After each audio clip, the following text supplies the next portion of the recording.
Hai sobat kita. Nah, kembali lagi nih di podcast ini kita bersama aku Anis Sulfia selaku host pada podcast kali ini. Nah, oke sobat kita, narasumber kita pada kali ini adalah mahasiswa aktif dari program studi Ilmu Hukum. Nah, mungkin bisa perkenalan dulu Kak sama sobat kita. Baik, perkenalkan nama saya Rian Andika, jurusan Prodi Ilmu Hukum, Fakultas Hukum, Universitas Trunojoyo Madura, angkatan 2024. Saya berasal dari Sumeneb, Kecamatan Raas, Desa Berakas, seperti itu. Wah, ternyata Kak Rian ini asli Madura ya, Kak? Iya, seperti. Nah, jadi di sini ini ngekos atau gimana nih, Kak? Saya sekarang posisinya mondok di Kecamatan Soca, yaitu At-Ta'awun Sabilus Sholihin. Saya mulai dari SMA memang sudah ada di sini. Nah, dan sekalian melanjutkan perguruan tinggi di sini, seperti itu. Berarti kuliah sambil mondok ya, Kak? Iya. Nah, Kak, di sini kan Kak Rian ini dari program studi Ilmu Hukum. Nah, jadi di sini saya mau nanya-nanya tentang program studi Ilmu Hukum nih, Kak. Mungkin bisa diceritain dulu nih sama sobat kita, kenapa sih Kakak ini mengambil jurusan Ilmu Hukum gitu, Kak? Dulu awal-awal saya kurang tertarik ke jurusan Ilmu Hukum ini karena melihat para alumni atau lulusan dari Prodi Ilmu Hukum itu banyak orang-orang yang tidak sesuai dengan profesi hukumnya, tidak sesuai dengan jurusannya, seperti itu. Tetapi di latar lain saya juga melihat bahwasanya hukum di Indonesia ini tumpul ke atas, tajam ke bawah, seperti itu. Jadi saya memiliki keinginan untuk melakukan perubahan sebagaimana trifungsi mahasiswa, seperti itu. Sebagai agen perubahan, seperti itu. Jadi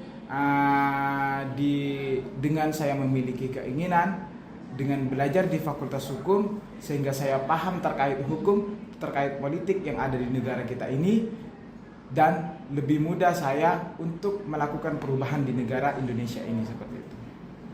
Oke, Kak. Nah, jadi ternyata Kak Rian ini sangat hebat sekali ya teman-teman. Ternyata ingin memilih program studi Ilmu Hukum ini karena ingin merubah hukum di Indonesia ini menjadi lebih baik ya, Kak? Iya, seperti itu. Nah, Kak, ini selanjutnya mungkin skill atau kemampuan apa nih, Kak, yang harus dimiliki oleh mahasiswa Ilmu Hukum, Kak?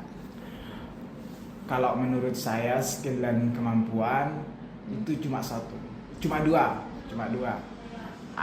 Berbicara dengan baik atau berpublic speaking dengan baik, dan yang kedua menulis, karena itu yang dua itu senjatanya bagi mahasiswa hukum, seperti itu. Bahkan dosen saya pernah mengatakan kalau mahasiswa jurusan Fakultas Hukum itu tidak bisa berbicara, tidak bisa menulis dengan baik, itu tidak bisa dikatakan mahasiswa jurusan hukum. Pindah saja, kata dosen saya, seperti itu. Pindah saja ke Fakultas Kebatinan, seperti itu.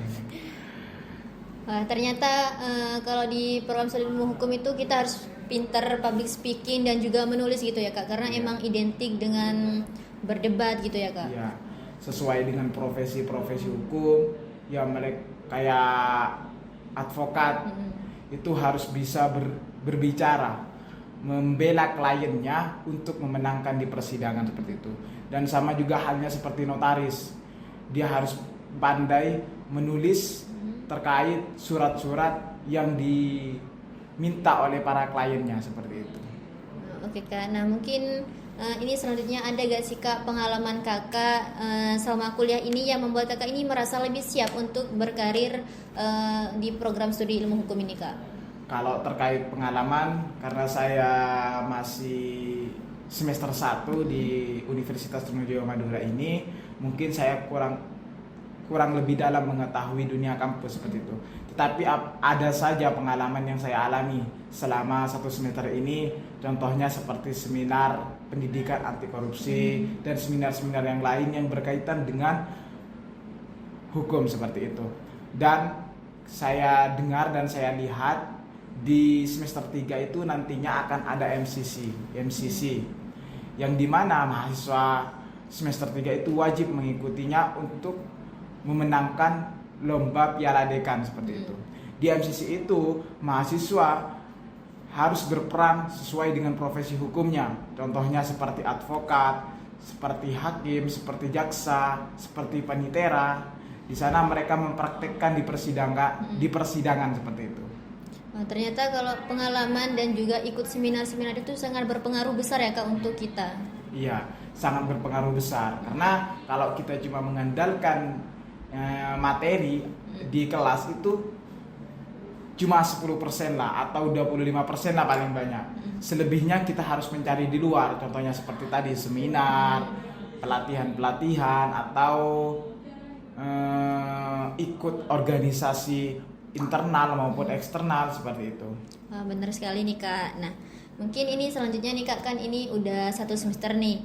Nah, mungkin selama semester ini mata kuliah apa aja sih yang dipelajari di program studi ilmu hukum itu Kak? Dan mungkin ada yang paling menarik gitu Kak? Kalau mata kuliah yang ada di jurusan prodi ilmu hukum ini untuk semester 1 mungkin cuma pengantar-pengantar saja, dan ada juga sebagian yang tidak berkaitan dengan fakultas hukum seperti itu. Contohnya bahasa Indonesia, bahasa Inggris, pendidikan agama Islam.